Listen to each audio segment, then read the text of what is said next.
ঘটনা কি হয়েছে আজকে? কিচ্ছু হয়েছে না, সংসার সুন্দর মতো চলে। আমরা যা বোনের তোলাখান থেকে আমরা মধ্যে কোনো ঝগড়া যাতে কিছু নাই, শাশুড়ির লোক কোনো ঝগড়া নাই।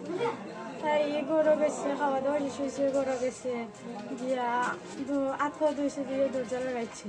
ওই তো বাস শেষ, দরজা লাগাইয়া তো ডেলি ঘুমায়, প্রত্যেকদিন জেলা ঘুমাইছে। আর তো আমরা জানি না, এখন তো দরজা খুলে না, সবরে দেখো দরজা খুলে না। ও বাদে দরজা তাবাইতে মঙ্গাইয়া ও ঘটনা দেখা হয়েছে। ঘরের জিনিসপত্র সব এলোমেলো গেলে জানি না, ঘরের মধ্যে কোনো মারপিট করা হয়েছে? না কিচ্ছু করা হয়েছে চিৎকার চেঁচামেচি না, কিচ্ছু হয়েছে।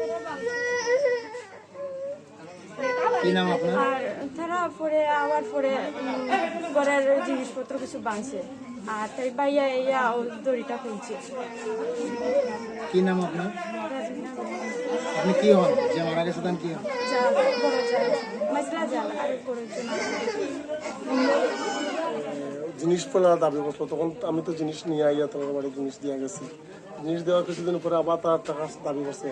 এরপরে আমি পরশু দিন টাকা 2 লাখ দিছি, কালকে না পরশু নিয়ে কালকে বোঝায় না, তারা মা তো টাকা 2 লাখ দিয়ে গেছি, তো তোর শান্তি দিতে হবে। আজকে আবার তোমার মারি দিল। কি নাম?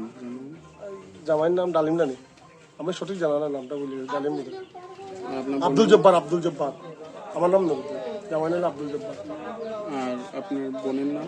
আমার বোন নেই, আমার শালী। আবিদা আক্তার। আর রুহিনা পারবেন, মানে আসল নাম না আবিদা নাকি তার যে বনি জামাই আছে, বনি জামাই যাবো তোমায় তার মধ্যে ক্যারাম বোর্ড খেলাম।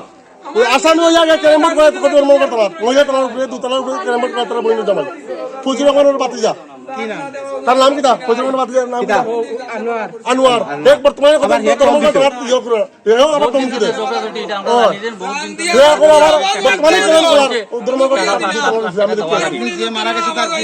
আমি তাই বলি জামাই, আমি আমার শালী। তাই কি নাম? তাই না আবিদা বেগম। আপনার কি নাম? আমার নাম নুরুদ্দিন।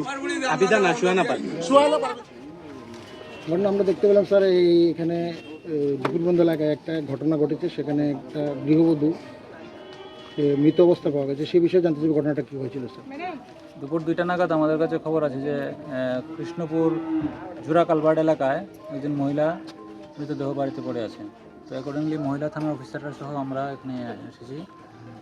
এখানে দেখতে পেলাম যে একজন মহিলা দেখতে মনে হচ্ছে ফাঁসিতে ঝুলানো অবস্থায়, কিন্তু তার গলাতে দড়ি লটকানো এবং দেহটা নিচে পড়ে আছে আর কি।